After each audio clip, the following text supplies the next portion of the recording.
টি-20 বিশ্বকাপের দ্বিতীয় দিনেই মাঠে নেমেছিল বাংলাদেশের ডি গ্রুপের দুই শক্তিশালী সদস্য দক্ষিণ আফ্রিকা ও শ্রীলঙ্কা।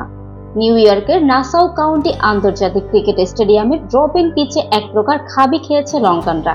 আন্ড্রিক নরকিয়ার নারকীয় বোলিং তোপে মাত্র ৭৭ রানে গুটিয়ে যায় দ্বীপরাষ্ট্রটি। তবে এই ছোট লক্ষ্য তাড়া করতে নেমে হঠাৎ বল স্লো হয়ে যাওয়া পিচটিতে প্রোটিয়াদেরও ঘাম ঝরাতে হয়েছে। এত কম রান তাড়া করতেও মার্করামদের খেলতে হয় ১৭ ওভার পর্যন্ত। ওয়ালটন ফ্রিজ কিনে অনেকের মতো আপনিও হয়ে যেতে পারেন মিলেনিয়াল। সেরা পণ্যের সেরা অফার। ম্যাচ হেরে একের পর এক অভিযোগ তুলেছে লঙ্কানরা। ম্যাচ শেষ না হতেই তাদের তড়িঘড়ি করে সংবাদ সম্মেলন করতে হয়েছে, কারণ দ্রুত হোটেলে চেক আউট করে তাদের যেতে হতো বিমানবন্দরে।